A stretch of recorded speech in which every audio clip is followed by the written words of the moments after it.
الحمد لله نحمده ونستعينه ونستغفره ونعوذ بالله من شرور أنفسنا ومن سيئات أعمالنا من يهده الله فلا مضل له ومن يضلل فلا هادي له ونشهد أن لا إله إلا الله وحده لا شريك له ونشهد أن محمدا عبد الله ورسوله فإن خير الحديث كتاب الله وأحسن الهدي هدي محمد صلى الله عليه وسلم وشر الأمور محدثاتها وكل محدثة بدعة وكل بدعة ضلالة وكل ضلالة في النار أما بعد فقد قال الله تعالى في كلامه المجيد وفرقانه الحميد فأعوذ بالله من الشيطان الرجيم بسم الله الرحمن الرحيم وما كان المؤمنون لينفروا كافة فلولا نفر من كل فرقة منهم طائفة ليتفقهوا في الدين ولينذروا قومهم إذا رجعوا إليهم لعلهم يحذرون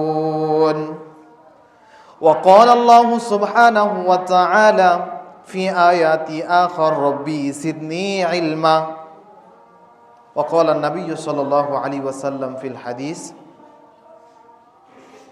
طلب العلم فريضة على كل مسلم وقال النبي صلى الله عليه وسلم في الحديث الصحيح من يريد الله به خيرا يفقهه في الدين وقال النبي صلى الله عليه وسلم ما بال أقوام لا يفهمون جيرانهم ولا يعلمونهم ولا يعظمونهم وقال النبي صلى الله عليه وسلم لا حسد إلا في اثنين رجل آتاه الله مالا فسلط على حلقته في الحق ورجل آتاه الله الحكمة فهو يقضي بها ويعلمها الحمد لله প্রশংসা আল্লাহ সুবহানাহু ওয়া তাআলার যে আল্লাহ রাব্বুল আলামিন দুনিয়া এবং আখিরাতকে সৃষ্টি করেছেন যেই দুনিয়া এবং আখিরাতকে সৃষ্টি করেছেন এ কারণেই যে আল্লাহ সুবহানাহু ওয়া তাআলা দুনিয়াটাকে বানিয়েছেন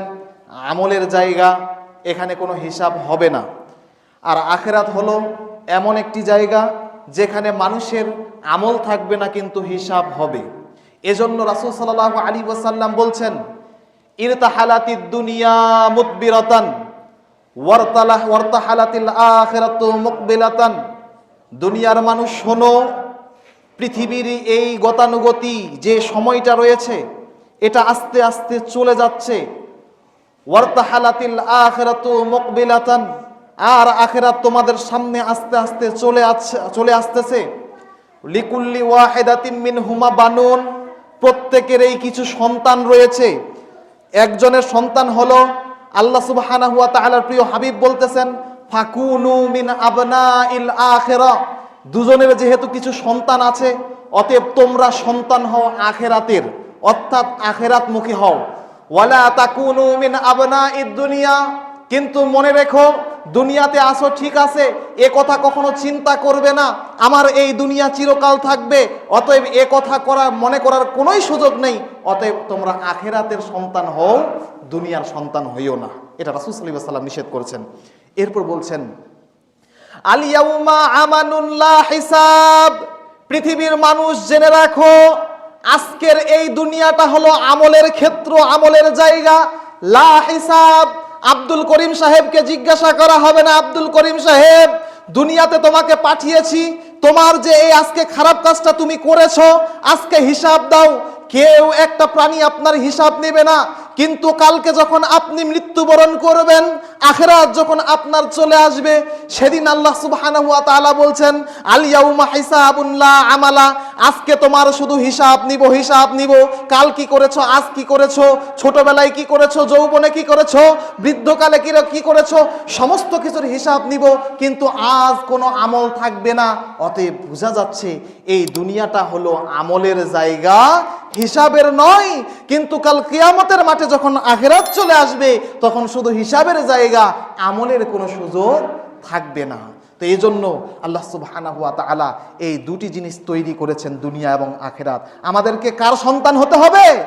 আখিরাতের সন্তান হতে হবে।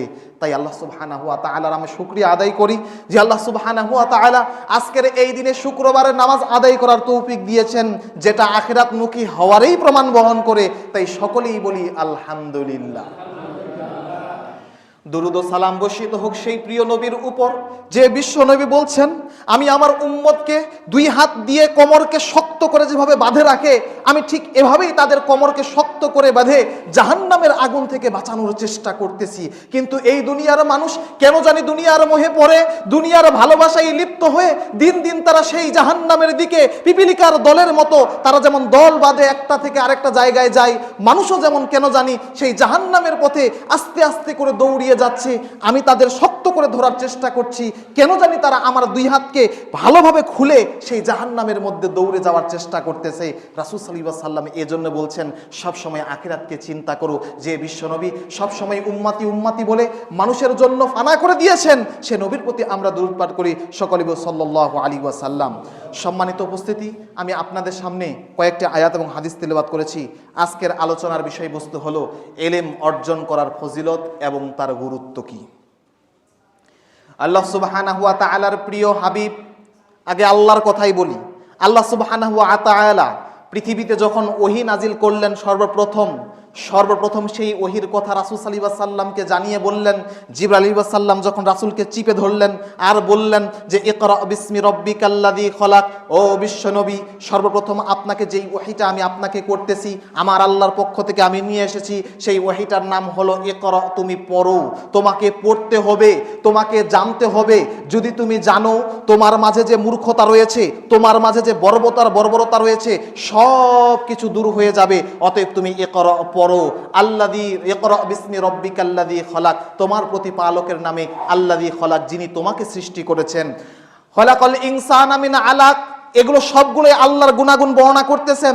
তার মানে বোঝা যাচ্ছে লেখাপড়ার জ্ঞান অর্জনের গুরুত্ব রয়েছে অনেক। যার কারণেই তো আল্লাহ সুবহানাহু ওয়া তাআলা পৃথিবীতে যেই প্রথম ওহীটা পাঠিয়েছেন বিশ্বনবীর উপরে জিবরাইল আলাইহিস সালামের মাধ্যমে, সেটা হলো ইকরা, বিশ্বনবী আপনি পড়ুন। এটা হলো সর্বপ্রথম আদেশ। এরপরে রাসূল সাল্লাল্লাহু আলাইহি ওয়াসাল্লাম ইলম অর্জন করার জন্য যে একটা আবশ্যক চাপ দিয়েছেন, সেই বিষয়টা আমাদেরকে জানার দরকার। রাসূল সাল্লাল্লাহু আলাইহি ওয়াসাল্লাম বলেছেন কি, তবলাবুল ইলমি ফারিদাতুন আলা কুল্লি মুসলিমিন, পৃথিবীর যত মানুষ রয়েছে অর্থাৎ মুসলমান জাতি রয়েছে, সকলের জন্য ইলম অর্জন করা ফরজ। সকলকেই ইলম অর্জন করতেই হবে, এক্ষেত্রে কোনো ছাড় নেই। কোন ইলম? এখন মনে করেন এমন এলেম হচ্ছে দুই প্রকার, একটা হলো ফরজ এলেম, আরেকটা হলো ফরজে কিফায়া। একটা হলো ফরজ, মানে শুরু থেকে ছোট থেকে শুরু করে যারা বৃদ্ধ পর্যন্ত রয়েছে সকলের জন্য জানা আবশ্যক। আরেক প্রকার এলেম হচ্ছে যে শুধুমাত্র কিছু জ্ঞানী মানুষ জানবে, জানের যে জ্ঞানী মানুষদের মাধ্যমে সমাজে সংস্কার হবে, তার মানে যে বিষয়গুলো বোঝার জন্য অনেক জ্ঞান দরকার, বিশাল মস্তিষ্ক দরকার, প্রচুর পরিশ্রম দরকার, সেই আলেম সমাজ শুধু গুটি কয়েকটি হলেই সেই সমাজের মানুষকে সংশোধন করলে হয়ে যাবে। কিন্তু এমন কিছু এলেম রয়েছে যেগুলো সকলের জন্য জানা ফরজ। কেমন করে? বিড়ি খাওয়া হালাল নাকি হারাম, নামাজ পড়া ফরজ নাকি সুন্নাত নাকি মুস্তাহাব, মানুষ যে ঘুষ খাচ্ছে সেটা হালাল নাকি হারাম, পৃথিবীতে যত প্রকার হারাম রয়েছে এই জ্ঞান অর্জন করা প্রত্যেক মানুষের জন্য ফরজ। একজন মানুষ জানেই না যে বিড়ি খাওয়া হারাম, একজন মানুষ জানেই না জর্দা খাওয়া হারাম, একজন মানুষ জানেই না মিথ্যা কথা বলা হারাম, একজন মানুষ জানেই না মানুষকে অপবাদ দেওয়া হারাম। এই যে হারামগুলো আল্লাহ সুবহানাহু ওয়া তাআলা পৃথিবীতে তিনি তৈরি করেছেন, সৃষ্টি করেছেন, এই হারামগুলো মানহিয়াতগুলো সকলকে জানা আবশ্যক। এবং সেই সাথে সাথে প্রত্যেকটি মানুষকে এটাও জানা আবশ্যক আল্লাহ সুবহানাহু ওয়া তাআলা তার উপর কি ফরজ করেছেন। রমজানের সিয়াম তার উপর ফরজ কিনা এটা তার জন্য জানা আবশ্যক। সেই ব্যক্তির উপর 5 ওয়াক্ত সালাত ফরজ কিনা এটা জানা আবশ্যক। তার উপর হজ ফরজ কিনা এটা জানা আবশ্যক। সেই ব্যক্তি ফরজ গোসল করবে কিনা এটাও জানা আবশ্যক। তার মানে বোঝা যাচ্ছে যে এমন কিছু এলেম অর্জন করতে হবে সকলকে, যেই এলেমটা না জানলে আল্লাহ সুবহানাহু ওয়া তাআলা সকলকেই পাকড়াও করবেন। তার মধ্যে 1 নাম্বার হলো ফরজ সংক্রান্ত জ্ঞান সকলকেই জানতে হবে। কোনো ব্যক্তি যদি বলে 5 ওয়াক্ত নামাজের মধ্যে 5 ওয়াক্ত নামাজই পড়তে হবে, এই কথাটা তো আমি কোনোদিন জানি নাই, তাহলে সেই ব্যক্তির এই কারণে আল্লাহ সুবহানাহু ওয়া তাআলা কখনো তার এই অজর কিয়ামতে গ্রহণ করবেন না। কারণ আল্লাহ সুবহানাহু ওয়া তাআলা প্রিয় হাবিবকে জানিয়ে দিয়েছেন যে প্রত্যেকটি মানুষকে দ্বীনের ফরজ এবং হারামের ব্যাপারে অবশ্যই জ্ঞান রাখতে হবে। সেই ব্যক্তি কি করে জান্নাত যেতে পারে? যেই ব্যক্তি জর্দা খাওয়াকে কি মনে করে? মাকরুহ।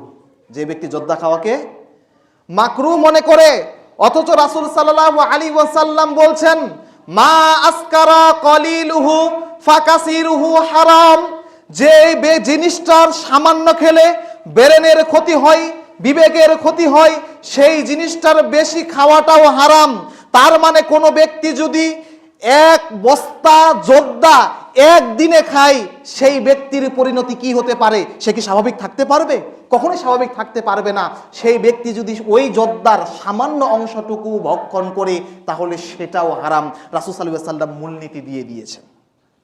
এই মূলনীতির আলোকে রাসূল বলেন নাই তোমাদের জন্য কুকুর হারাম, তোমাদের জন্য শিয়াল হারাম, তোমাদের জন্য হায়েনা হারাম, তোমাদের জন্য সমুদ্রে যে সমস্ত হিংস্র প্রাণীগুলো রয়েছে প্রত্যেকটা তো আল্লাহ রাসূল নাম নিয়ে নিয়ে তিনি উচ্চারণ করেন নাই এটা হারাম ওটা হারাম। কিন্তু রাসূল সাল্লাল্লাহু আলাইহি ওয়াসাল্লাম হারামের ক্ষেত্রে মূলনীতি দিয়ে দিয়েছেন যে সেই মূলনীতি হলো শুধুমাত্র ওইটুকুই হালাল যেটুকু আল্লাহ সুবহানাহু ওয়া তাআলা তিনি বর্ণনা করেন নাই, কিন্তু যেটুকু তিনি নির্ধারণ করেছেন সেইটুকুই শুধু হারাম হবে। কেমনে? আল্লাহ সুবহানাহু ওয়া তাআলা তিনি বলেছেন যে তিনি রক্ত হারাম করেছেন, যেটা প্রবাহমান রক্ত, এবং তিনি বলেছেন যে ঠিক অনুরূপভাবে শূকরের মাংস হারাম। এমনইভাবে তিনি আরো কিছু প্রাণীর নাম উল্লেখ করেছেন, সেগুলো হারাম তিনি নির্ধারিত করেছেন। বলছে এই জিনিসগুলো যে উল্লেখ করলাম এগুলো ছাড়া আর পৃথিবীতে যত জিনিস রয়েছে সব হালাল তোমাদের জন্য। তার মানে হারাম সীমাবদ্ধ, যেটুকু আল্লাহ সুবহানাহু ওয়া তাআলা এবং তার রাসূল বর্ণনা করেছেন। রাসূল সাল্লাল্লাহু আলাইহি ওয়াসাল্লাম কি মূলনীতি দিয়েছেন? আল্লাহ সুবহানাহু ওয়া তাআলা শূকর হারাম করেছেন, কুকুরের কথা হাদিসে এসেছে। এমনকি রাসূল সাল্লাল্লাহু আলাইহি ওয়াসাল্লাম মদের কথা তো ডাইরেক্ট বলেছে। এখন মদ কোনটা? শুধুমাত্র সেই বোতলের মধ্যে পানি জাতীয় যে জিনিসটা রয়েছে সেই মদের কথা এখানে উল্লেখ করা হয়েছে। রাসূল সাল্লাল্লাহু আলাইহি ওয়াসাল্লাম মূলনীতি দিয়েই দিয়েছেন যেই জিনিসটা বেশি পরিমাণ খেলে মানুষের বিবেক নষ্ট হয়ে যায় তার অল্প খাওয়াটাও হারাম। সেই ভিত্তিতে কোনো ব্যক্তি যদি জর্দা খায় তাহলে সেটা হারাম নাকি হালাল হবে? অবশ্যই হারাম হবে। তাহলে যে সমস্ত মোল্লারা এই জ্ঞানটা, এই ন্যূনতম জ্ঞানটা যাদের নেই তাকে আমি কি করে আলেম বলতে পারি? এজন্য বলছি জ্ঞান অর্জন করা ফরজ, আলেমের জন্য ফরজ। শিক্ষিত আর মূর্খ কখনো এক হতে পারে না।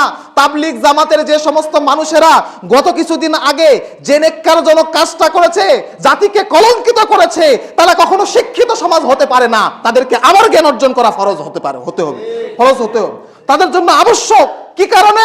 রাসূল সাল্লাল্লাহু আলাইহি ওয়াসাল্লাম বলেছেন মান কাতালা মুআহাদ আহাদান, যে ব্যক্তি একজন নাস্তিককে হত্যা করবে অন্যায়ভাবে, যে ব্যক্তি একজন অমুসলিমকে হত্যা করবে অন্যায়ভাবে, লাম ইয়ারিহ রাইহাতুল জান্নাতি, নিশ্চিতভাবে জেনে রাখো সে ব্যক্তি জান্নাতের সুগন্ধিও পাবে না। তার মানে বোঝা যাচ্ছে একজন হিন্দু সে যদি মুসলমানের উপর অত্যাচার না করে, তাহলে কোন পৃথিবীর মুসলমানের এটা সাহস নেই, এ অধিকার নেই সেই হিন্দুকে হত্যা করবে। তার মানে বোঝা যাচ্ছে একজন হিন্দুকে অন্যায়ভাবে হত্যা করলেও সে ব্যক্তি জান্নাতের ঘ্রাণও পাবে না। অথচ রাসূল সাল্লাল্লাহু আলাইহি ওয়াসাল্লাম বলেছেন জান্নাতের ঘ্রাণ 40 বছরের দূরত্ব থেকেও পাওয়া যায়, কিন্তু কোন ব্যক্তি যদি অন্যায়ভাবে কোন অমুসলিম ব্যক্তির উপর অত্যাচার করে হত্যা করে, তাহলে কশ্চিনকালেও সে ব্যক্তি জান্নাতে যেতে পারবে না। নাউযুবিল্লাহ। তাহলে বুঝুন, একজন অমুসলিমের মূল্য যদি ইসলাম এতটাই দিয়ে থাকে, তাহলে যে ব্যক্তি একজন মুসলিম হয়ে অপর মুসলিমকে শত্রুতার বশত হত্যা করবে, তার শাস্তি কি হতে পারে? আসুন আল্লাহ রাব্বুল আলামিনের ভাষায় জেনে রাখি। আল্লাহ সুবহানাহু ওয়া তাআলা বলছেন, মান কাতালা মুমিনান মুতাআম্মিদান ফাজাযাউহু জাহান্নামা খালিদান ফিহা, যে ব্যক্তি একজন মুসলমানকে ইচ্ছাকৃতভাবে হত্যা করবে, ফাজাযাউহু জাহান্নামা খালিদান ফিহা, সেই ব্যক্তির আবাসস্থল হলো জাহান্নাম। শুধু জাহান্নামেই সীমাবদ্ধ নয়, ফাজাযাউহু জাহান্নামা খালিদান ফিহা, মুসলমানকে হত্যা করার কারণে মুসলিমের সম্মান আল্লাহর কাছে এতটাই যে বলছে যে সে ফাজাযাউহু জাহান্নাম খালিদান ফিহা, সে সেখানে চিরকাল থাকবে। এরপর বলছেন যে ফাজাযাউ জাহান্নাম খালিদান ফিহা ওয়া গাযিবাল্লাহু আলাই, আল্লাহ রাব্বুল আলামিন এখানেই চুপ থাকতে পারতেন, কিন্তু চুপ থাকলেন না। শুধু মুসলমানের রক্তের সম্মান দিতে গিয়ে তিনি বলছেন যে খালিদান ফিহা ওয়া গাযিবাল্লাহু আলাই, আল্লাহর ক্রোধ, আল্লাহর রাগ সেই ব্যক্তির উপর। আল্লাহ এখানেই চুপ থাকতে পারতেন। আল্লাহ বলছেন মুসলমানের রক্ত আমার কাছে আরো এত প্রিয়, সম্মানিত, যার কারণে তিনি বলছেন যে ওয়ালানাহু, আমার অভিশাপ সেই ব্যক্তির উপর।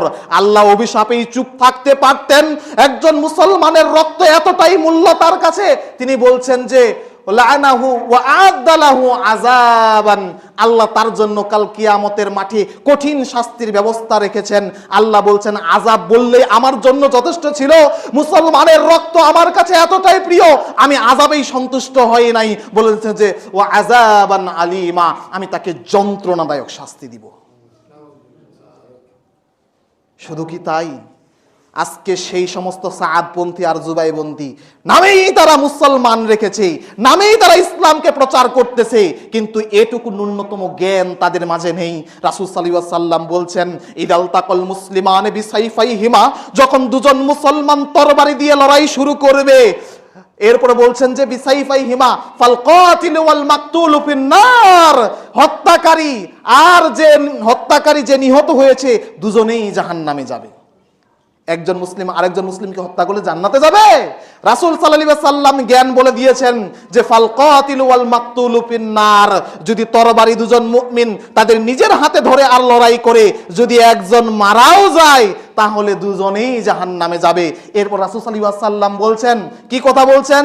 সাহাবারা জিজ্ঞাসা করছেন, কিলা ইয়া রাসূলুল্লাহ হাযাল কাতিল ফামা বালুল মাকতুল, ইয়া রাসূলুল্লাহ, হত্যাকারী না হয় হত্যা করলো, কিন্তু যে নিহত হলো সে তো মাজলুম, সে তো আর হত্যা করতে পারলো না, সেও জাহান্নামে যাবে কি করে? রাসূল সাল্লাল্লাহু আলাইহি ওয়াসাল্লাম বলছেন যে ফাহুয়া ফিন্নার, সেও জাহান্নামে যাবে। এর কারণ রাসূল সাল্লাল্লাহু আলাইহি ওয়াসাল্লাম বলছেন ইন্নাহু কানা হারিসান আলা কতলি আখিহি, সে কি চুপ ছিল? সেও তো তার ভাইকে হত্যা করার জন্য আগ্রহী ছিল, সুযোগ পাইলে সেও তাকে হত্যা করত। তাহলে জ্ঞান একটা বিশাল বড় জিনিস। শুধুমাত্র তাবলীগ করলে জ্ঞান অর্জন হয়ে যায় না, জ্ঞানের পার্থক্য দেখবেন। আজকে আহলুল হাদিস সালাফিরা কার সাথে মারামারি করেছে? আজকে পৃথিবীর ইতিহাসে বিরল কাহিনী করে দিল সাআদপন্থীরা। এলেমের মাঝে পার্থক্য দেখুন। এজন্য আল্লাহ সুবহানাহু ওয়া তাআলা বলছেন কুল হাল ইয়াস্তাউল্লাযীনা ইয়ালামুনা ওয়াল্লাযীনা লা ইয়ালামুন, আল্লাহ রাসূল আপনি পৃথিবীর মানুষকে জানিয়ে দিন এ কথা নিশ্চিতভাবে যে যারা জানে আর যারা জানে না তারা কখনো সমান হতে পারে না। সাআদপন্থী যারা রয়েছে আর আহলুল হাদিস কখনো সমান হতে পারে না। আহলুল হাদিসরা কোরআন হাদিসের পূর্ণাঙ্গ অনুসরণ করে। ইমাম শাফিঈ রাহিমাহুল্লাহ বলছেন, ইদা রাআইতু রাজুলাম মিন আহলিল হাদিস, আমি যখন পৃথিবীতে আহলুল হাদিসদের কোনো একজন ব্যক্তিকে নিজের চোখে দেখতে পাই, ফাকাআন্নী রাআইতু রাসূলুল্লাহ সাল্লাল্লাহু আলাইহি ওয়াসাল্লাম হাইয়া, আমি যেন স্বচক্ষে রাসূল সাল্লাল্লাহু আলাইহি ওয়াসাল্লামকে জীবিত দেখতে পাই। আল্লাহু কেন? কারণ এই আহলুল হাদিসরা শুরু থেকে শেষ পর্যন্ত, জীবনের শুরু থেকে শেষ পর্যন্ত রাসূল সাল্লাল্লাহু আলাইহি ওয়াসাল্লামের প্রত্যেকটা কথাই অক্ষরে অক্ষরে পালন করে। রাসূল এবং আল্লাহর কথার বাইরে তারা অন্য কিছুকে প্রাধান্য দেয় না, কোনো ইমামকেও প্রাধান্য দেয় না। কারণ যেই ইমাম ইসলাম নিয়েছে, যেই ইমাম ফতোয়া দিয়েছে, সেই ইসলাম থেকে আমরা সেই মূল গোড়াতেই যাই। রাসূল সাল্লাল্লাহু আলাইহি ওয়াসাল্লামের বাইরে সে তো আর ফতোয়া দেয়নি। ইমাম আবু হানিফার মারজা, তার দলিল স্থল ছিল কোরআন এবং সুন্নাহ। আমরাও সেই মূল স্থলে ফিরে যাই, আমরা কোরআন সুন্নাহর বাইরে কথা বলি না। এজন্য ইমাম শাফিঈ রাহিমাহুল্লাহ বলছেন, আমি যখন কোনো আহলুল হাদিসের বাচ্চাকে দেখতে পাই, যেন আমি রাসূল সাল্লাল্লাহু আলাইহি ওয়াসাল্লামকে জীবিত দেখতে পাই। এটাই পার্থক্য, এটাই হলো এলেম আর মূর্খ আমের মধ্যে পার্থক্য। এলেম কোনটা? এলেম হলো কোরআন সুন্নাহ। এলেম কি? কোরআন সুন্নাহ। কোন ব্যক্তি যদি ডক্টরের ডিগ্রি অর্জন করে আর সেই ডক্টর সাহেব যদি পায়ের গোড়ালির নিচে অর্থাৎ টাকনুর নিচে কাপড় পরিধান করে, যদি পৃথিবীর মানুষ এক বাক্যে সাক্ষ্য দেয় যে অমুক ডক্টর, এমবিবিএস ডক্টর, তার ডিগ্রি অমুক তমুক, তার সম্মান অমুক তমুক, সে বিদেশ থেকে সম্মান অর্জন করেছে, কোশ্চিন কালেও সে ব্যক্তি জ্ঞানী হতে পারে না। আল্লাহর রাসূলের ভাষায় সে ব্যক্তি মূর্খ। সে ব্যক্তি আল্লাহ রাসূলের ভাষায় মূর্খ। আল্লাহ রাব্বুল আলামিনের কাছে তার সে কি পরিমাণ মূল্য নেই। জ্ঞান কোনটা? রাসূল সাল্লাল্লাহু আলাইহি ওয়াসাল্লাম বলছেন যে জ্ঞান হলো পুরা কোরআন এবং রাসূল সাল্লাল্লাহু আলাইহি ওয়াসাল্লামের হাদিস। এর বাইরে কোনো কিছু জ্ঞান হতে পারে না, সে ব্যক্তি যত বড়ই ডিগ্রি অর্জন করুক না কেন। সম্মানিত উপস্থিতি, এজন্য আবাল বনিতা যা কিছু রয়েছে, প্রত্যেকটি মানুষকে জ্ঞান অর্জন করা ফরজ। আপনি বলতেছেন আমার তো এই বয়স আর নাই যে জ্ঞান অর্জন কিভাবে করব, আমার তো বয়স চলে গেছে, আমি কি করে কোরআনটা শুদ্ধ করে পড়ব। এটা আপনার সম্পূর্ণ ভণ্ডামি কথা। শয়তান আপনাকে এখানে ওয়াসওয়াসা দিচ্ছে। শয়তান কিন্তু ভালোভাবে সেজে এসে আপনাকে ভালো যুক্তির মাধ্যমেও কিন্তু ইসলাম থেকে বের করে নিয়ে আসবে। এই কথা বিশ্বাস করেন? কেমনে? যদি বলা হয় যে মুরব্বী আপনি কোরআন ঠিক মতো পড়তেছেন না কেন, ডাইরেক্টলি একটা উত্তর আসবে, আমি তো এখন বৃদ্ধ হয়ে গেছি, আমার কি সে সময় আছে? আচ্ছা বলুন তো, রাসূল সাল্লাল্লাহু আলাইহি ওয়াসাল্লামের যুগে যে সমস্ত মানুষেরা ইসলাম গ্রহণ করেছিলেন তাদের কি বয়স ছিল 8 আর 9? নাকি আবু বকর রাদিয়াল্লাহু আনহুর বয়স প্রায় মনে করেন 60-এর ঊর্ধ্বে চলে গেছিল, সেই সময় ইসলাম গ্রহণ করে তিনি ইসলামের জ্ঞান অর্জন করেছিলেন। আমাদের তো এখন অনেকের 40 আছে, এরপরে আমরা সেই অজুহাত দিই। কিন্তু দেখুন, আপনি যদি একটু গবেষণা করেন খুঁজে পাবেন যে অতীতের যত সাহাবা রয়েছে অধিকাংশগুলোই তারা ইসলাম অর্জন করেছে বয়স্ক অবস্থায় এবং জ্ঞান চর্চাও করেছে বয়স্ক অবস্থায়। কেমনে? ইমাম বুখারী রাহিমাহুল্লাহ বলছেন, তাআল্লামু কাসীরুম মিন আসহাবি রাসূলিল্লাহ সাল্লাল্লাহু আলাইহি ওয়াসাল্লাম, রাসূল সাল্লাল্লাহু আলাইহি ওয়াসাল্লামের যুগে অধিকাংশ সাহাবী ইয়াহফাদুল কুরআন ওয়াল হাদিস মিন কিবারি সিন্নিহি, তারা তাদের বৃদ্ধ বয়সেই কোরআন সুন্নাহকে মুখস্থ করার চেষ্টা করেছে। তার মানে কি করে আমরা এই অজুহাত দিতে পারি? এ কথা বলার সুযোগ নেই, আমার বয়স হয়েছে, আমি কোরআন পড়তে পারতেছি না, হাদিস পড়তে পারতেছি না। বরঞ্চ এটা চেষ্টা করুন, এ কথা বলার সুযোগ নেই। যেহেতু আল্লাহ সুবহানাহু ওয়া তাআলা প্রত্যেককেই এই এলেম অর্জন করাটা ফরজ করে দিয়েছেন, অতএব আমাদের সকলকেই এলেম অর্জন করতে হবে। আজকে যদি এইখানে যদি বলা হয় বা একটা গার্মেন্টসের মালিক যদি বলে আজকে তোমাদের 50 এই কাজটা যদি করো তাহলে জন প্রতি আমি 3000 টাকা বোনাস দিব, তাহলে সেই কাজটাতে দেখবেন মানুষ একবারে নিপুণভাবে সূক্ষ্মভাবে সেই কাজটা সুন্দর করার চেষ্টা করবে। কারণ কেন? তাদের ওই গার্মেন্টসের মালিক অতিরিক্ত 300 টাকা বোনাস দিতে চেয়েছে, যার কারণে তাদের স্পৃহাটা এমন বাড়ে যায়। বা আজকে যদি বলা হয় যে তোমাদের এই কাজের অভিজ্ঞতা যদি বাড়াতে পারো তাহলে আগামী বছর তোমাদেরকে 30,000 টাকা আমি মাসিক বেতন করে দিব বা এই জিনিসটা আমি বাড়িয়ে দিব, দেখবেন যে তখন এই মানুষগুলোর চেষ্টা কোথায় যায়। তাহলে অথচ আল্লাহ সুবহানাহু ওয়া তাআলা বলছেন যে এই কোরআন সহজ, ওয়া আনজালনা ইলাইকা যিকর লিতুবাইয়িনা লিন-নাস, আমি এই কোরআনকে অবতীর্ণ করেছি মানুষের কাছে বর্ণনা করার জন্য, মা নুজিলা ইলাইহিম, তাদের কাছে যা বর্ণনা করা হয়েছে বা তাদের কাছে যা নাজিল করা হয়েছে তা যেন মানুষের কাছে বর্ণনা করে বিস্তারিতভাবে, এবং এই কোরআনকে আল্লাহ সুবহানাহু ওয়া তাআলা সহজভাবে তিনি অবতীর্ণ করেছেন। তাহলে এই সহজ জিনিসটা মানুষ আজকে কঠিন করে নিয়েছে কার ওয়াসওয়াসায়? সেটা হলো শয়তানের ওয়াসওয়াসায়, সেটা হলো শয়তানের ওয়াসওয়াসায়। এজন্য আমাদের সকলকে জ্ঞান অর্জন করার ব্যাপারে গুরুত্ব দিতে হবে। রাসূল সাল্লাল্লাহু আলাইহি ওয়াসাল্লামের সাহাবীদের থেকে আমাদের অনুপ্রেরণা নেওয়া উচিত, তারা কিভাবে শিক্ষা অর্জন করতেন। আব্দুল্লাহ ইবনে আব্বাস থেকে আমাদের শিক্ষা নেওয়া উচিত। আব্দুল্লাহ ইবনে আব্বাসের কাহিনী থেকে পাওয়া যায়, তিনি বলছেন যে আল্লাহ রাসূল সাল্লাল্লাহু আলাইহি ওয়াসাল্লাম যখন মারা গেলেন, তখন আমি সেই সময়ে যারা বয়স্ক এবং জীবিত বৃদ্ধ বড় বড় মুহাদ্দিস সাহাবী ছিল, তাদের কাছে আমি জ্ঞান অর্জন করার জন্য, এলেম অর্জন করার জন্য আমি ছুটে ছুটে যেতাম তাদের বাসায়, তাদের ঘরে ঘরে। সেই সময়ে যারা আমার সমবয়সী ছিল তাদেরকে বলতাম যে চলো, আব্দুল্লাহ ইবনে আব্বাস, আমি এখন বেঁচে আছি, আমার খুব আগ্রহ হচ্ছে, যেহেতু রাসূল সাল্লাল্লাহু আলাইহি ওয়াসাল্লাম মারা গিয়েছেন, অতএব তোমরা এলেম অর্জনের জন্য আজকে যারা বড় বড় সাহাবী আছে তাদের কাছে তোমরা চলো, এলেম অর্জন করো। সেই সময়ে তার সমবয়সী যারা ছিল তারা আব্দুল্লাহ ইবনে আব্বাসকে লক্ষ্য করে বলেছিল যে হে আব্দুল্লাহ ইবনে আব্বাস, বড় বড় সাহাবীদের কাছে আজকে মানুষ যাচ্ছে না, তোমার মতো পুচকে সাহাবীতে আর সামনের দিনগুলো কি করে এলেম অর্জন করবে? আব্দুল্লাহ ইবনে আব্বাস তাদের কথা কোনো কর্ণপাত না করে তিনি বড় বড় সাহাবীদের কাছে এলেম অর্জন করতেই থাকলেন। তিনি বলতেছেন, আমার কোনো দিন এমনও হতো যে আমি যখন কোনো সাহাবীর বাসার সামনে যেতাম, তিনিও বাড়ি থেকে বের হতে দেরি করতেন, আর আমিও এমন তো অবস্থায় ক্লান্ত, তখন আমার যে চাদরখানা শরীরে পেঁচানো থাকতো সেই চাদরটাকে আমি বালিশ বানিয়ে তার দরজার সামনে আমি শুয়ে থাকতাম। তখন এই সাহাবী যখন দীর্ঘক্ষণ থাকার পরে বাড়ির দরজা থেকে বের হয়ে তিনি যখন দেখতেছেন যে এই সাহাবী এখানে শুয়ে আছেন, যেটা আল্লাহ রাসূল সাল্লাল্লাহু আলাইহি ওয়াসাল্লামের ভাতিজা, যে এমন একজন সম্মানিত ব্যক্তি কিসের কারণে আমার এই বাড়ির দরজার সামনে শুয়ে আছে, তখন তিনি চিল্লাতে শুরু করলেন, ইয়া আল্লাহুল মুস্তাআন, ইয়া আল্লাহ। আর কি একটা আশ্চর্যের বিষয় যে এত বড় একজন সম্মানিত ব্যক্তি, যিনি হলেন রাসূল সাল্লাল্লাহু আলাইহি ওয়াসাল্লামের ভাতিজা, সে কিনা আমার বাড়ির সামনে এভাবে শুয়ে আছে সারা রাত, যার সমস্ত শরীরটা ধুলায় মলিন হয়ে গেছে। কি এমন কাজ ছিল হে আব্বাস, আব্দুল্লাহ ইবনে আব্বাস, তুমি যদি বলতে আমার মতো নগণ্য ব্যক্তি তোমার বাড়িতে এসে হাজিরা দিত। তখন সেই আব্দুল্লাহ ইবনে আব্বাস হাসতে হাসতে বলতেছেন, আল্লাহু আকবার, আমি আপনার বাসায়, আপনি আমার বাসায় আসার চাইতে আমি আপনার বাসার সামনে আসার বেশি অগ্রাধিকার রাখি, কারণ আপনার কাছে হাদিসের জ্ঞান রয়েছে, এজন্য আমি আপনার বাড়ির সামনে এখানে উপস্থিত হয়েছি। তো দেখুন যে আব্দুল্লাহ ইবনে আব্বাস রাদিয়াল্লাহু আনহু তিনি জ্ঞান অর্জন করার জন্য তিনি শুধু রাসূল সাল্লাল্লাহু আলাইহি ওয়াসাল্লামের কাছে জ্ঞান অর্জন করেন নাই, বরং জ্ঞান অর্জন করার জন্য তিনি প্রত্যেকটা বাড়িতে বাড়িতে যে সমস্ত সাহাবীরা হাদিস মুখস্থ করেছেন তাদের বাসায় তিনি জ্ঞান অর্জন করতে গিয়েছিলেন।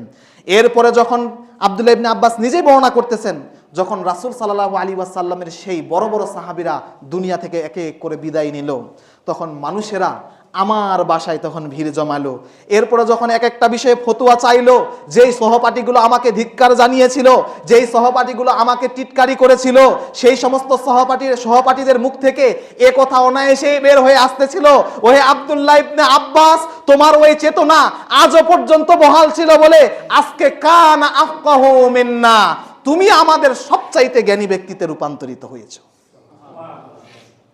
এজন্য আগ্রহ থাকতে হবে, এলেম অর্জনের জন্য আগ্রহ থাকতে হবে। এ কথা বলার সুযোগ নেই যে আমি বৃদ্ধ, আমি পারি না, অথচ রাসূল সাল্লাল্লাহু আলাইহি ওয়াসাল্লাম বলছেন যে ব্যক্তি কোরআন পড়তে পারে তার 1 গুণ নেকি, আর যে ব্যক্তি কোরআন পড়তে পারে না, উচ্চারণে সমস্যা হয়, এই ব্যক্তির মুখে জড়তা আসে, এই সমস্ত ব্যক্তির ফজিলত হলো 2 গুণ। মানে যে কোরআন পড়তে পারে না তার জন্য আল্লাহ ডবল নেকি রেখেছেন, সুবহানাল্লাহ। তাহলে এ কথা কি বলার সুযোগ আছে আমি পারবি না, তাই এগুলো আর পারবো না, আমার দ্বারা সেটা হবে না? যদি আবু বকর রাদিয়াল্লাহু আনহুর মাধ্যমে সংশোধন হওয়া সম্ভব হয়, ওমর রাদিয়াল্লাহু আনহুর মাধ্যমে সংশোধন হওয়া সম্ভব হয়, তাহলে আপনার মাধ্যমে কেন হবে না? অতএব সম্মানিত উপস্থিতি, এই 24 সাল হেলাই খেলাই সময় নষ্ট করে যেভাবে এটা চলে গেছে, কিন্তু আগামীর যে 25 সাল আপনার আসতেছে, নতুনভাবে উদ্যোগ নিন। কিভাবে আপনি নিজেকে তৈরি করবেন, কিভাবে প্রত্যেকটা দিন একটা রুটিনের মাধ্যমে আপনার নিজেকে সংশোধন করবেন, প্রত্যেক দিন একটা হাদিস পাঠের মাধ্যমে নিজের মাঝে সেটা বাস্তবায়ন করার চেষ্টা করবেন। এই উদ্যোগ অবশ্যই আপনাদেরকে গ্রহণ করতে হবে। একটা সিলেবাস তৈরি করে নিন, যেই সিলেবাসের আলোকে আপনি কোন পৃথিবীর যে কাজেই ব্যস্ত থাকুন না কেন, সময় এশার হলেই আপনি নির্ধারণ করে নেবেন যে ইশার পরে আমাকে আধা ঘন্টা ইসলামের জন্য দিতেই হবে। যদি এটা আবশ্যক করে নিতে পারেন, ইনশাআল্লাহ আপনার জন্য সেই ফজিলত অপেক্ষা করতেছে। আল্লাহ রাসূল সাল্লাল্লাহু আলাইহি ওয়াসাল্লাম বলছেন যে মান সালাকা তরিকান ইয়ালতামিসু ফিহি ইলমান সাহালাল্লাহু লাহু বিহি তরিকান ইলাল জান্নাত। যদি আব্দুল কুদ্দুস সাহেব বয়স যদি তার 80 হয়ে থাকে, কিন্তু সে প্রত্যেক দিন এই 25 সালটাতে একটা রুটিন সে নির্ধারণ করে নিয়েছে। সেই রুটিন কি? যে ইশারের পরে সে প্রত্যেকটা দিন একটা করে হাদিস পড়বে, তার ব্যাখ্যা পড়বে, এভাবে সে নিজের মধ্যে বাস্তবায়ন করবে। এভাবে সে পড়তে পড়তে মাস যাবে, বছর যাবে, নিজেকে সে উন্নতির জায়গায় নিয়ে যাবে। এরকম যদি নিয়ত করে থাকে আর আল্লাহকে এই জ্ঞান অর্জনের জন্য যদি হয়ে থাকে, আল্লাহকে সন্তুষ্ট করার জন্য, তাহলে রাসূল সাল্লাল্লাহু আলাইহি ওয়াসাল্লাম বলছেন, এই ব্যক্তির ব্যাপারে রাসূল বলছেন যে সাহালাল্লাহু লাহু বিহি তরিকান ইলাল জান্নাহ। তার এই জ্ঞান অর্জন করার কারণে আল্লাহ রাব্বুল আলামিন তার জান্নাতের চলার পথকে সহজ করে দিবেন। শুধু কি তাই, আপনারা হয়তোবা শুনেছেন যে মাদ্রাসার ছাত্র মানেই আল্লাহর মেহমান, আল্লাহ রাসূল তাদেরকে ভালোবাসেন, পৃথিবীর সমস্ত প্রাণীকুল তাদেরকে ভালোবাসে, আর তাদের জন্য ফেরেশতারা রহমতের ডানাও বিছিয়ে দেন। আপনিও যে একজন ছাত্র, এ কথা কি বিশ্বাস করেন? অথচ আপনার ফজিলতের কথাও রাসূল সাল্লাল্লাহু আলাইহি ওয়াসাল্লাম বলেছেন। পৃথিবীর কোনো হাদিস আপনি দেখিয়ে দিতে পারবেন না যে শুধু ছাত্রকেই বলা হয়েছে যে ছাত্রের জন্য ফেরেশতারা রহমতের ডানা বিছিয়ে দেয়। ছাত্র সেই যেই কোরআন হাদিস চর্চা করে। অতএব আব্দুল করিম সাহেব যদি 100 বছরের বৃদ্ধ হয়, তবুও সে যদি হাদিস গবেষণা করে আর হাদিস নিজের মধ্যে বাস্তবায়ন করার চেষ্টা করে, আমিনা বিবিও যদি তার 80 বয়সের বৃদ্ধা হয়, সে যদি একটা হাদিস চর্চা করে নিজের মধ্যে বাস্তবায়ন করার চেষ্টা করে, তাহলে রাসূলের ভাষায় সেও ছাত্র, তলিবুল ইলম। আর এই প্রত্যেকটা ছাত্রই রাসূল সাল্লাল্লাহু আলাইহি ওয়াসাল্লাম বলছেন যে তাদের জন্য ওয়া ইন্নাল মালাইকাতা লা তাদাউ আজনিহাতাহা, সমস্ত ফেরেশতারা তাদের জন্য রহমতের ডানা বিছিয়ে দেয়। সুবহানাল্লাহ। বুঝতে পারছেন? তার মানে বোঝা যাচ্ছে পৃথিবীতে যত মানুষ রয়েছে সকলেই একদিক থেকে ছাত্র, সকলেই জ্ঞান অর্জন করার অধিকার রাখে। তার মানে জীবনের শুরু থেকে শেষ পর্যন্ত একটা মানুষ জন্ম হওয়া মাত্রই তার জ্ঞান অর্জন শুরু, এবং শেষ তার মৃত্যু পর্যন্ত। জ্ঞান অর্জন করার নির্দিষ্ট কোনো বয়স নেই, বরং মানুষ যতদিন বেঁচে থাকবে ততদিন সে জ্ঞান অর্জন করতেই থাকবে, নিজের পরিবর্তন সে আনতেই থাকবে। আল্লাহ রাব্বুল আলামিন আমাদের সবাইকে জ্ঞান অর্জন করার তৌফিক দান করুক, আমিন। এরপরে রাসূল সাল্লাল্লাহু আলাইহি ওয়াসাল্লাম আরো বলছেন, ইদা মাতাল ইনসানু ইনকাতা আনহু আমালুহু ইল্লা মিন সালাসাতিন ইল্লা মিন সাদাকাতিন জারিয়া।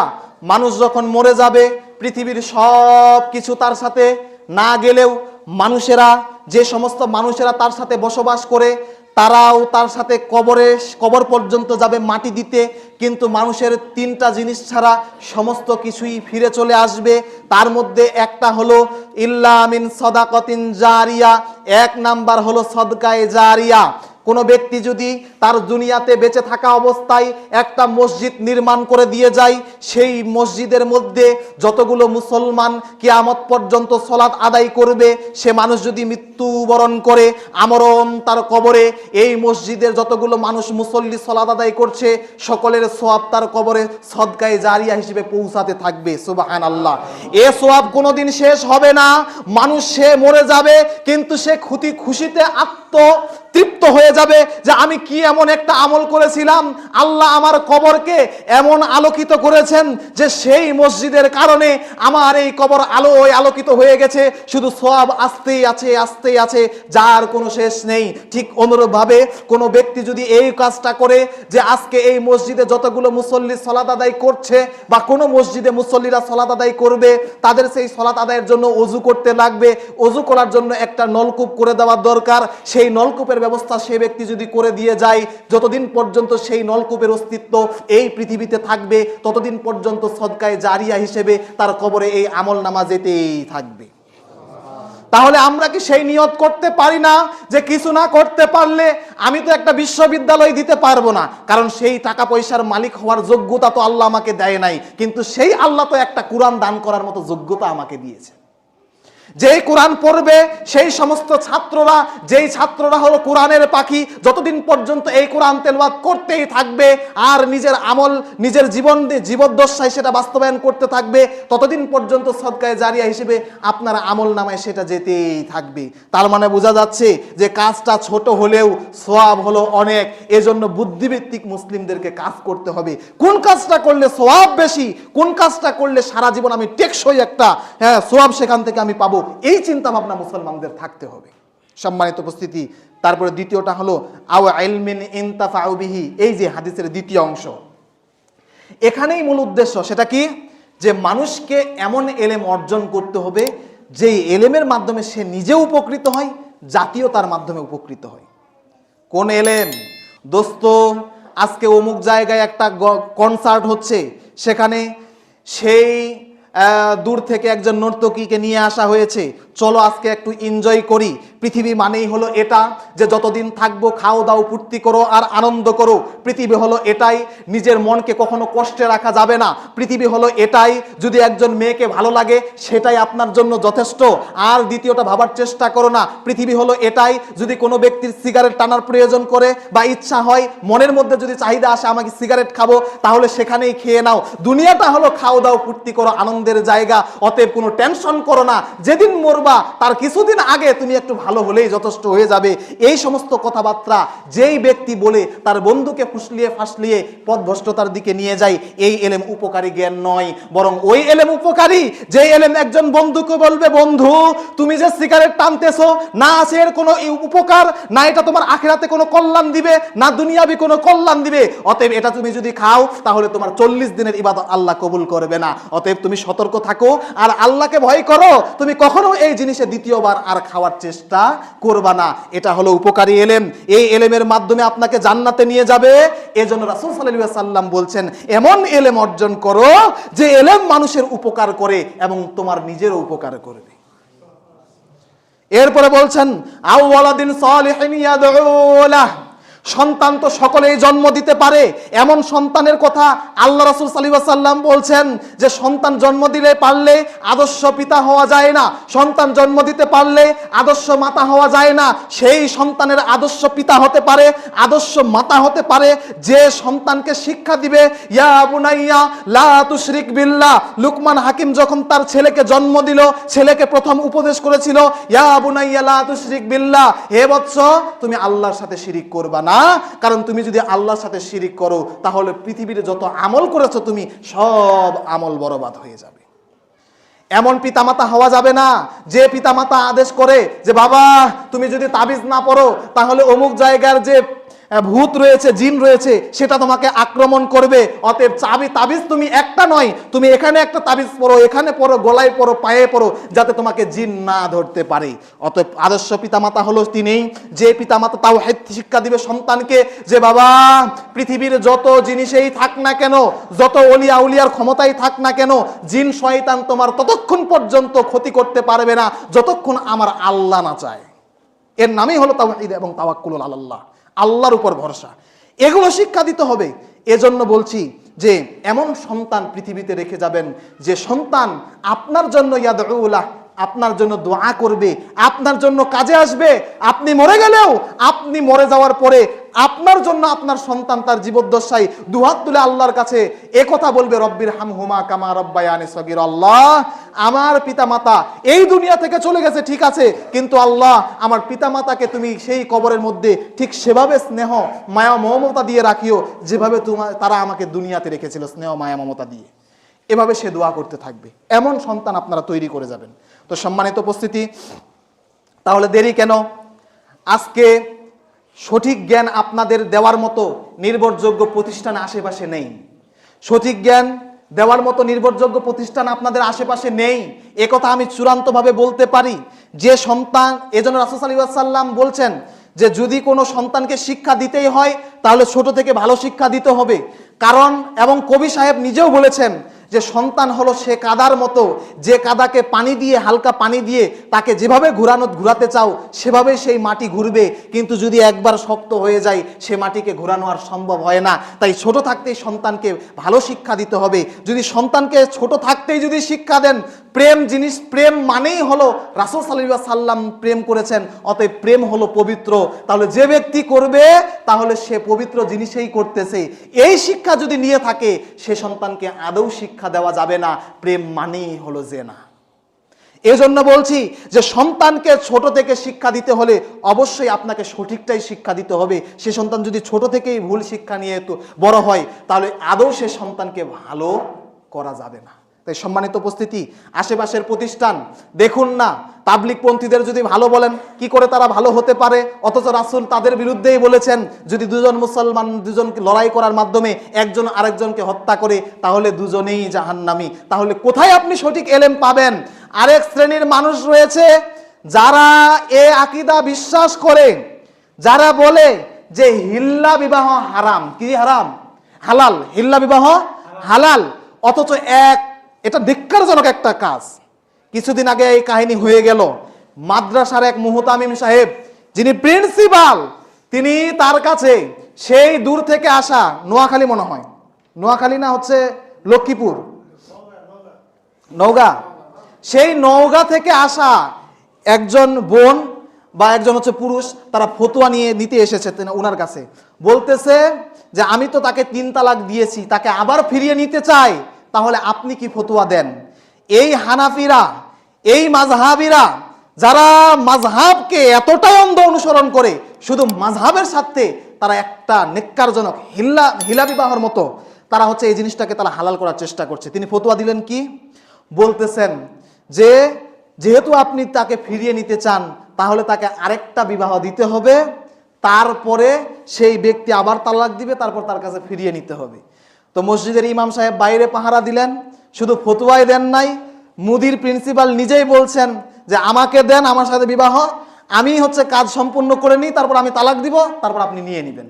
নাউযুবিল্লাহ। শুধু কি তাই, মসজিদের মধ্যে এই কলঙ্কজনক ইতিহাস সেই ব্যক্তি প্রথম রচনা করলো। মসজিদের মধ্যে সে ব্যক্তি সহবাস করেছে এবং বাইরে পাহারা দিয়েছে ইমাম সাহেব। নাউযুবিল্লাহ। এই সমস্ত নেককার কাজগুলো কারা করতে পারে? মাযহাবিরাই করতে পারে। তাহলে আপনার সন্তানকে কোথায় দিবেন? যেখানে হিল্লা বিবাহকে হালাল সাব্যস্ত করে যে সমস্ত মানুষেরা, যে সমস্ত মোল্লারা, তাদের কাছে দিবেন না? রাসূল সাল্লাল্লাহু আলাইহি ওয়াসাল্লাম বলেছেন যে লাআনাল্লাহুল মুহাল্লিলা ওয়াল মুহাল্লালা লাহু, যে হিল্লা বিবাহকে হালাল সাব্যস্ত করার ফতোয়া দেয় এবং যার জন্য হালাল করা হয়, দুজনকে আল্লাহ সুবহানাহু ওয়া তাআলা লানত করেছেন। আর যার উপর আল্লাহর অভিশাপ, সেই ব্যক্তি কখনো জান্নাতে যেতে পারবে না। আস্তাগফিরুল্লাহ, আস্তাগফিরুল্লাহ। সম্মানিত উপস্থিতি, এই হিফজুল কোরআন ওয়া সালাফিয়া মাদ্রাসা যদি আপনারা সহযোগিতা করেন, ইনশাআল্লাহ এখান থেকে এক একজন নির্ভীক সেনা বের হবে, যারা একাই জিহাদ করবে। শুধু জিহাদ বলতে তরবারি জিহাদ নয়, এক একটা সেই সমস্ত মুদির আর মুহতামিমের সাথে এই কোরআন সুন্নাহর দলিল দিয়ে একাই যথেষ্ট তাদের সাথে লড়াই করার জন্য। তাদের এই মুখের সামনে, তাদের এই দলিল আদিল্লার সামনে কোনো ব্যক্তির ক্ষমতা নেই টিকে থাকার, বরঞ্চ একাই সালাহুদ্দিন আইয়ুবীর মতো এবং শাইখুল ইসলাম ইবনে তাইমিয়া রাহিমাহুল্লাহর মতো, ইমাম ইবনে কাইয়িম রাহিমাহুল্লাহর মতো তারা যেমন দলিল ভিত্তিক আলোচনা করেছেন, বিশ্লেষণ করেছেন, ঠিক এভাবেই তারা এই সেনারা তারা লড়াই করবে এবং সমাজ সংস্কারের কাজে ভূমিকা রাখবে ইনশাআল্লাহ। তাই আসুন, যতগুলো মুসল্লি আছেন, এই মাদ্রাসাতে চালু করতে কোনো ব্যাপার না। খ্রিস্টান মিশনারিজ গুলোকে দেখেন, তারা বড় বড় গির্জা এগুলো আগে স্থাপন করে নাই। তারা দেখেন যেখানেই গির্জা স্থাপন করেছে সেখানেই তার পাশে তারা একটা বিদ্যালয় রেখেছে, যেখানে মুসলমানের সন্তানরা সেখানে শিক্ষা অর্জন করবে আর কৌশলে তারা এই খ্রিস্টানারিত্ব এবং এই খ্রিস্টান মতবাদটা তাদের মাঝে ঢুকিয়ে দিবে। মুসলমান বুঝতেই পারবে না আমার ছেলে খ্রিস্টানের প্রতি ভালোবাসা কেমনে তৈরি হবে। তো এজন্য তারা যদি এই কৌশলগুলো অবলম্বন করতে পারে, তাহলে কেন আজকে এই শিরিক বিদআত যুক্ত এই এলাকার মধ্যে এমন একটি তাওহীদের প্রতিষ্ঠান এখানে প্রতিষ্ঠিত হয়েছে, এই প্রতিষ্ঠানটাকে আমরা 200 জনের মতো মুসল্লি কেন আমরা এগিয়ে নিতে পারতেছি না? এই ক্ষমতা কি আমাদের নাই? সেই সুদূর আমেরিকায় বসে থাকা খ্রিস্টানগুলো যদি সারা বাংলাদেশের নেতৃত্ব দিতে পারে, আমরা মুসলিম হয়ে কেন বাংলাদেশের মধ্যে একটা প্রতিষ্ঠান শুধু চালু করতে পারি না? অথচ আমাদের মাধ্যমেই সম্ভব। আমরা কি মরে গেছি? এতগুলো মুসল্লি এখানে উপস্থিত হয়ে আছি, তাদের সন্তান যদি সাহস করে আল্লাহর রহমতে এই মাদ্রাসাতে দিয়ে যায়, যে 1 বছর এটা আমরা চ্যালেঞ্জ হিসেবে নিই যে ছাত্র আমার তৈরি হোক না হোক, জীবনে তো লস করেছি বহুত, একবার শুধু বাচ্চাটাকে দিয়ে দেখি, আমার সন্তানকে দিয়ে দেখি, দেখিয়ে এটা উন্নতি হচ্ছে কিনা। যদি আমি 50টা ছাত্র পাই, আমি প্রতিষ্ঠান একেবারে চেঞ্জ করে ফেলবো। কারণ কতদিন এই অনুদান দিয়ে প্রতিষ্ঠানকে সামনে এগিয়ে নেওয়া যাবে? যদি একজন পিতা তার সন্তানকে দেয়, অবশ্যই তার একটা দায়বদ্ধতা থাকবে যে আমার সন্তানকে আমি মাদ্রাসা দিচ্ছি, সে মানুষ হচ্ছে কিনা, যেহেতু টাকা খরচ করতেছি সে সেভাবে তৈরি হচ্ছে কিনা। এই দায়বদ্ধতা যখন থাকবে তখন আমাদেরও টান আসবে যে এই যে বাচ্চাদেরকে আমরা নিয়েছি একটা আমানত, এটা যদি আমরা সেটা বাস্তবায়ন না করতে পারি, ছাত্রদেরকে তৈরি করতে না পারি, এটা মাদ্রাসার জন্য অপমান, আমাদের জন্য অপমান। যখন দায়বদ্ধতার ভিত্তিতে আসবো তখন দেখবেন যে এমনিতেই মাদ্রাসা উপরে উঠবে। কিন্তু যখন এই যে 2 টাকা 4 টাকা অনুদান আর কতদিন দিবেন, কিন্তু নিজের সন্তান হোক, বা কমসে কম এই নিয়তটা যদি করেন, আমার সন্তানকে যেহেতু আমি বড় করেই ফেলছি এভাবে, যাদের সন্তান এখন ছোট ছোট আছে তারা নিয়ত করুন যে মাদ্রাসাতে দেওয়ার। এমনকি এটাও নিয়ত করুন যে আমি যদি নিজের সন্তানকে না দিতে পারি, অন্তত পক্ষে প্রত্যেকজনে এই নিয়ত করতে না, আমি একটা বাচ্চা হলেও নিয়ে আসবই। যদি 50 জন 50টা বাচ্চা নিয়ে আসে, এটা কি সম্ভব না? অবশ্যই সম্ভব। আমি আপনাদের কাছে বিশেষভাবে আহ্বান জানাচ্ছি, শুধুমাত্র 50টা ছাত্র একটু টার্গেট করুন, একটু আমাকে সহায়তা করুন, ইনশাআল্লাহ আমি ভালো কিছু উপহার দিব। সম্মানিত উপস্থিতি, এই জেবটা একটু নিন, যে টাকার অনুদান নয়। আমার মুসল্লি আজকে আছে, কালকে নাও হতে পারে। আজকে এই সহিহ আকীদার মসজিদে মুসল্লি ভরে যেত, কিন্তু কালামপুরে আরেকটা মসজিদ হওয়ার কারণে মুসল্লি কমছে কিনা? কমেছে। তাহলে মুসল্লি আমার থাকতেও পারে, নাও থাকতে পারে, কিন্তু মাদ্রাসা যদি আমি প্রতিষ্ঠিত করে যেতে পারি, আমার মুসল্লি না হলেও ছাত্রের মাধ্যমে আমার মাদ্রাসা মসজিদ আবাদ হবে। তাই টেকসই চিন্তা ভাবনা করতে হবে। আমরা নাও থাকতে পারি, কিন্তু এই মাদ্রাসাকে আমরা সবাই মিলে সমৃদ্ধভাবে এগিয়ে নিয়ে যাব, যাতে করে এখান থেকে আমাদের বাচ্চারা সহিহ আকীদার দ্বীন শিক্ষা অর্জন করে দেশের মধ্যে তারা কাজে লাগে যেতে পারে। আল্লাহ রাব্বুল আলামিন সবাইকে এই দিনের সঠিক বুঝতা রাখার তৌফিক দান করুক, আমিন। সম্মানিত উপস্থিতি, আরেকটি বিষয় শেষে বলতে চাই যে এলেম তো আমাদের সকলকে অর্জন করতে হবে। বিশেষ করে সন্তান লালন পালন করার ব্যাপারে আমাদেরকে সতর্ক থাকতে হবে। রাসূল সাল্লাল্লাহু আলাইহি ওয়াসাল্লাম আমাদেরকে এলেম অর্জন করার ব্যাপারে অনেক সতর্ক করেছেন যে সকলেই এলেম অর্জন করো, নচেত এই এলেম যদি কোনো ব্যক্তি না অর্জন করে তাহলে সেই ব্যক্তি জাহান্নামে যাবে। অতএব এলেম আমাদেরকে অর্জন করতে হবে। আর যেহেতু এলেম অর্জন করাবো আমাদের সন্তানদেরকে, নিজে তো করবই, সন্তানদেরকে যদি এলেম অর্জন করায়, তাহলে সন্তানকে লালন পালন করার ব্যাপারে অবশ্যই আপনাদেরকে আগে নিজে ঠিক হতে হবে। কেমনে? সন্তানকে দিয়েছেন মাদ্রাসায়, আশা করতেছেন ইমাম বুখারীর মতো আমার ছেলেও ইমাম বুখারী হবে, শাইখুল ইসলাম ইবনে তাইমিয়ার মতো নির্ভীক সেনা হবে, সালাহুদ্দিন আইয়ুবীর মতো একজন মুজাহিদ বীর যোদ্ধা হবে।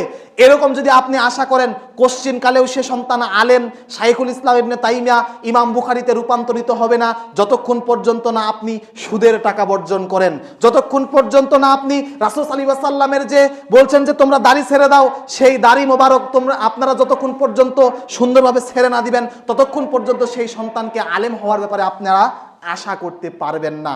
আমি দেখেছি মাদ্রাসার ইতিহাসে আমাদের গ্রাম থেকে প্রায় 60 জনের মতো বাচ্চা মাদ্রাসাকে ভর্তি করেছিল। আল্লাহু আকবার। দীর্ঘদিন গবেষণা করে এই জিনিসটাই আমি খুঁজেছি, একটা ছাত্রও বাদ নেই, প্রত্যেকটা ছাত্রই বের হয়ে গেছে। শুধু আল্লাহ আমাকে কবুল করেছে, আলহামদুলিল্লাহ। গবেষণা করে এটাই জানতে পারলাম, আমার বাবাকে জিজ্ঞাসা করেছি কোনোদিন কি হারাম ভক্ষণ করেছিলেন? বাবা বলেছে আমার এই সম্পদ আমি যতটাই উপার্জন করার চেষ্টা করেছি কোনোদিন হারামের আশ্রয় নিয়ে নাই, যার কারণে হয়তো বা আল্লাহ সুবহানাহু ওয়া তাআলা এই জায়গায় আমাকে পৌঁছিয়েছেন। এবং আমি এটাও সবসময় লক্ষ্য করেছি, বাবা আমার জন্য সবসময় দোয়া করতো, আল্লাহ আমার ছেলেটাকে আমি কখনো মাদ্রাসার বাইরে কোনো একটা জিনিসও পর্যন্ত দেখানোর চেষ্টা, খারাপের জিনিস তার হাতে তুলেই দিই নাই, খারাপ জিনিস, কিন্তু আল্লাহ এই ছেলেটাকে তুমি কবুল করে নিও। এখনো পর্যন্ত দোয়া করে, আল্লাহ যাকে মাদ্রাসাতে ছোট থেকে ঢুকিয়েছি এবং মাদ্রাসা থেকে ডাইরেক্ট চাকরিতে এসেছে, সে বাড়িতে এখনো পর্যন্ত একটা পরিপূর্ণ সময় ব্যয় করে নাই, আল্লাহ সেই ছেলেটাকে তুমি সম্মানের জায়গাতে নিয়ে যাও। হয়তোবা সেই দোয়ার কারণে আল্লাহ সুবহানাহু ওয়া তাআলা আমাকে পর্যায়ক্রমে উন্নতির দিকে নিয়ে যাচ্ছেন। এটা গর্বের বিষয় নয়, মানে এটা এই জিনিসটা গবেষণা করে পেয়েছি। কিন্তু প্রক্ষান্তরে যে ছাত্রগুলো মাদ্রাসা থেকে বের হয়েছে তাদের বাবাগুলোকে খেয়াল করেছি, হয় তার বাবা টাকা লাভের ভিত্তিতে সুদ দিয়েছে, হয় তার বাবা নামাজেই পড়ে না, মানুষের জমি অন্যায়ভাবে দখল করেছে। এভাবে শত অন্যায়ের সাথে তারা জড়িত, যার কারণে তাদের সন্তানকে হয়তোবা আল্লাহ সুবহানাহু ওয়া তাআলা কবুল করে নাই। এজন্য সন্তান লালন করার ব্যাপারে, লালন পালন করার ব্যাপারে আগে আপনাকে 100% ঠিক থাকতে হবে। তবেই আপনার সন্তান আপনাকে দেখে শিখবে যে আমার বাবা তো কখনো বিড়ি সিগারেট খায় না, তাহলে আমি কিভাবে খাবো। ছোট থেকেই যদি দেখে যে আপনি দিনে 100টা বিড়ি খাচ্ছেন আর বাড়ির সামনে ফেলতেছেন, আর আপনার সন্তান দেখতেছে, কি করে সেই সন্তানের কাছ থেকে আপনি ভালো আশা করতে পারেন যে আমার সন্তান বিড়ি খাবে না? অথচ প্রতিনিয়তই সে আপনাকে দেখতেছে আমার বাবা 24 ঘন্টায় বিড়ি মুখে আসেই, তাহলে সে সন্তানকে কিভাবে আপনি আদর্শ শেখাতে পারবেন? ঘর থেকে বের হলেও আপনার কাছে যখন ফোন থাকে, যখন একটা বন্ধু আপনাকে ফোন দিয়েছে জরুরি বা গুরুত্বপূর্ণ কাজে, তুমি কোথায়, তখন আপনি বলতেছেন আমি কাছাকাছি চলে এসেছি বাজারে, অথচ আপনার সন্তান, আপনার পরিবার, আহলি সকলেই আপনার পাশে বসে আছে, আপনি ডাইরেক্ট মিথ্যা কথা বলতেছেন। তাহলে আপনি যখন সরাসরি আপনার সন্তানকে মিথ্যা কথা শেখাচ্ছেন, কি করে সে সন্তান সত্যবাদী হতে পারে? অতএব সতর্ক থাকুন, সন্তান লালন পালন করার ব্যাপারে আপনাকে আগে ঠিক হতে হবে। যদি না ঠিক হতে পারেন, তাহলে সেই সন্তান আলেম হওয়ার ব্যাপারে আপনি আশা করিয়েন না। সন্তানের জন্য দোয়া করতে হবে বেশি বেশি করে, যাতে করে সে সন্তান আলেম হয়। এই পিতামাতার দোয়াই সবচেয়ে বেশি কাজে লাগে। এই কেন কাজে লাগে, আমরা আরেকটি এই ঘটনা বলে শেষ করবো ইনশাআল্লাহ। এই ঘটনা থেকে আপনারা শিক্ষা নিন। ইমাম বুখারীর নাম তো শুনেছেন। পৃথিবীতে এমন কোনো ব্যক্তি নাই মুসলমানদের মাঝে, শুধুমাত্র যারা নিম্নমানের মুসলিম রয়েছে তারা শুধু জানবে না, কিন্তু যারা আপনারা মসজিদের সাথে সম্পৃক্ত খুতবা শুনেন, অবশ্যই আপনারা ইমাম বুখারীর নাম শুনেছেন। ইমাম বুখারী রাহিমাহুল্লাহ 8 লক্ষ হাদিসের মুহাদ্দিস। কয় লক্ষ? 8 লক্ষ হাদিসের মুহাদ্দিস। এই মুহাদ্দিস কি করেছেন? প্রত্যেকটি হাদিসের জন্য তিনি 2 রাকাত করে নামাজ পড়েছেন। তাহলে 8 লক্ষ হাদিসের মধ্যে জন্য তিনি যদি 2 রাকাত করে নামাজ পড়েন, তাহলে 8 দুগুণা কত হয়? 16 লক্ষ তিনি রাকাত সালাত আদায় করেছেন। এই প্রত্যেকটা হাদিস যাচাই বাছাই করেছেন, তার মধ্যে 7700 কয়টা হাদিস শুধু তার বুখারীতে স্থান পেয়েছে সহিহ হাদিস বলে, আর বাকি সবগুলোই জাল জয়ীফ তিনি নির্ধারণ করেছেন। এটা শুধু আল্লাহ সুবহানাহু ওয়া তাআলার পক্ষ থেকে দেওয়া সাহায্য, বাসিরতের কারণে এই ইমাম বুখারী তার জীবনীতে বর্ণনা করতেছেন, আমার মা ছিল অনেক পরেজগার। আমার মার অবদান ছিল আমার আলেম হওয়ার পথে একমাত্র শক্তি এবং ভূমিকা। কিভাবে? আমার পূর্ব যারা দাদা ছিল সকলেই ছিল মূর্তি পূজক। আমার পূর্ব যারা দাদা ছিল সকলেই ছিল মূর্তি পূজক, কিন্তু আমার আরেকজন মুগিরা, একজন পূর্ব দাদা ছিল যার নাম ছিল মুগিরা। এই মুগিরা সেই বুখারা শহরের আল জুফি নামে একজন ব্যক্তির হাতে ইসলাম গ্রহণ করে, যার কারণে সেই দিন থেকে আমার দাদা ইসলাম গ্রহণ করার পরে আমার বাবাও ইসলাম গ্রহণ করে। ইসলাম গ্রহণ করার পরে আমার বাবা ছোটতেই মৃত্যুবরণ করে। আমার যখন 7 বছর বয়স, আমার বাবা তখন মৃত্যুবরণ করে। তখন বলছে, তখন থেকে আমার মা ছিল এত কঠোর, আমাকে মানুষ করার ব্যাপারে তিনি সবচেয়ে বেশি ধৈর্য ধারণ করেছেন। বলতেছে আমার বাবা, তিনি বলতেছেন আমার বাবা ছিল অনেক ধনী মানুষ, তার যে সম্পদগুলো রেখে গিয়েছিলেন আমার মা একটাও বাইরে ব্যয় করে নাই, সমস্তটাই আমার এলেম অর্জন করার পথে ব্যয় করেছেন। তিনি বলতেছেন আমি ছোট অবস্থায় একটা অসুস্থতার কারণে আমার দৃষ্টিশক্তি হারিয়ে যায়, আমি অন্ধ হয়ে যাই। আমার মা দীর্ঘদিন আমার জন্য ডুকরে ডুকরে আল্লাহর কাছে কান্না করে, আল্লাহ আমার ছেলেটাকে আমি একজন বড় মুহাদ্দিস বানাতে চাই, তুমি কবুল করে নাও আল্লাহ। আমার ছেলে যদি দৃষ্টিশক্তি না ফিরে পায় তাহলে কি করে সে একজন বড় মুহাদ্দিস হবে, আল্লাহ এটাতে আমাকে নিরাশ করিও না। এই দোয়াটা তিনি বারবার করতেন। একদিন স্বপ্নে দেখতেছেন তার ছেলে দরজার সামনে সালাম দিচ্ছে তার মাকে, যে মা আমি সব কিছু দেখতে পাচ্ছি, আমি তোমাকেও দেখতে পাচ্ছি। ইমাম বুখারীর এই স্বপ্নটা তিনি যখন দেখলেন, সকালে তিনি যখন ঘুম ভাঙলো, দরজা খোলা মাত্রই তার ছেলের সালাম তিনি পাইলেন, এবং ছেলেকে যখন দেখতেছেন তার ছেলে চিৎকার করে বলতেছেন মা আমি সত্যি তোমাকে দেখতে পাচ্ছি। আল্লাহ সুবহানাহু ওয়া তাআলা তার মায়ের দোয়া কবুল করে নিয়েছেন। তাহলে বোঝা যাচ্ছে যে ইমাম বুখারীতে পরিণত হওয়ার অবদান ছিল সবচেয়ে বেশি কার? তার মায়ের। এজন্য যুবক ভাইদের বলবো, যদি আপনার স্ত্রী চয়ন করতে চান অবশ্যই আপনাকে একজন দিনদার স্ত্রী চয়ন করতে হবে।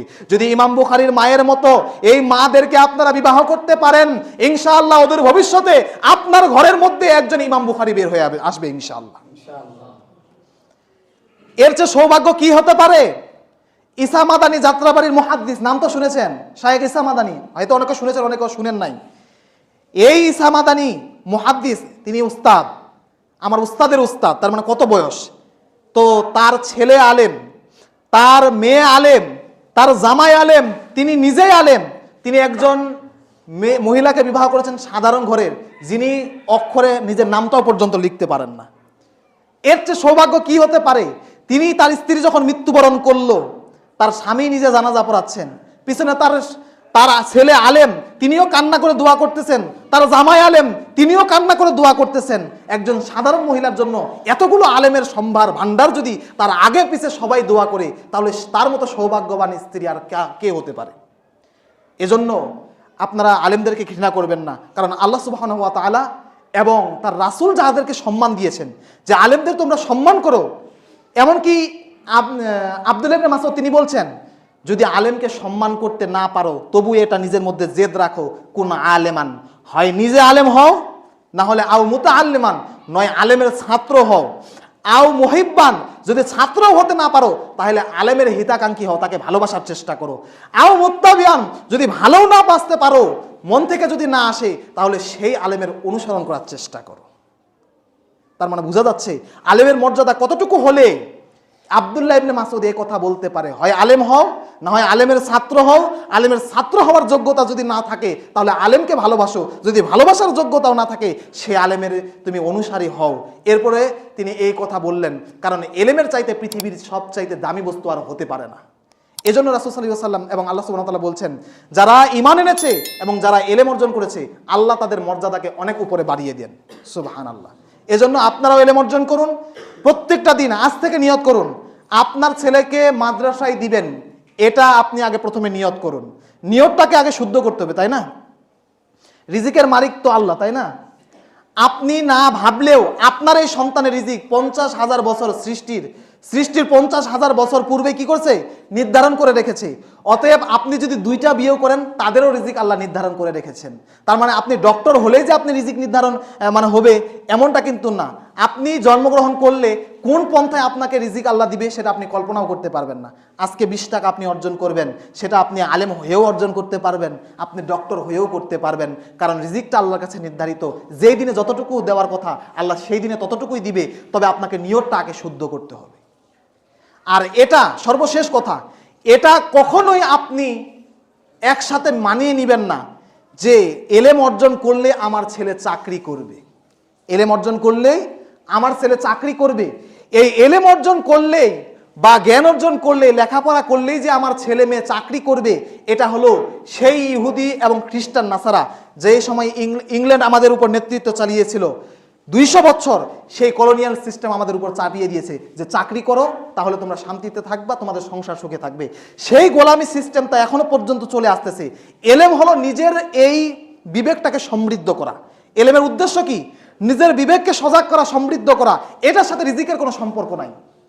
রিজিক হলো আলাদা জিনিস, কারণ রিজিক আপনি এলেম না অর্জন করলেও আপনার আসবে। কারণ এলেম অর্জন করলে যদি ধনী হওয়া যাইতো, তাহলে আজকে মূর্খরা আজকে কি হতো? 1 টাকাও পাইতো না ইনকাম করতে। অথচ দেখেন হাজারো মূর্খ রয়েছে যারা অমুক কোম্পানির মালিক, অমুক মার্কেটের মালিক, অমুক বিজনেসের মালিক, তাদের কোটি কোটি টাকা, অথচ এর চাইতে অনেক জ্ঞানের পাহাড় তারা মাথায় নিয়ে আসে, তারা কিছুই পায় না, 2 টাকাও পর্যন্ত ঠিক মতো ইনকাম কোনোদিন হয় না। তাহলে এমনও ব্যক্তি, তাহলে বোঝা যাচ্ছে যে এলেম আর রিজিক এক জায়গা করা যাবে না। রিজিক হলো আলাদা জিনিস, আর এলেম হলো নিজেকে পরিবর্তন করার জন্য আল্লাহ সুবহানাহু ওয়া তাআলা এই পৃথিবীতে এটা তিনি পাঠিয়েছেন। সম্মানিত উপস্থিতি, আমাদের সবাইকে আমি শুরু থেকে যা কিছু বললাম, এলেম অর্জন করে আমাদের সার্বিক জীবনে বাস্তবায়ন করার তৌফিক দান করুক, আমিন।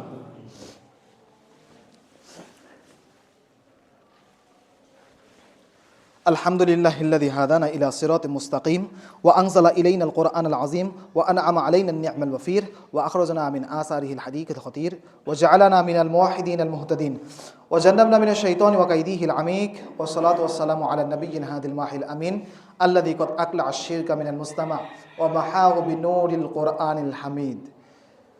আমি আপনাদের মেহমান, একটা বিশেষ আবদার, যে লক্ষ্য টার্গেট বললাম যে মুসল্লি হবে আবার হারিয়ে যাবে, কিন্তু ছাত্র আমাকে একটু ব্যবস্থা করে দেন, ইনশাআল্লাহ আমি ভালো কিছু আপনাদের উপহার দিব।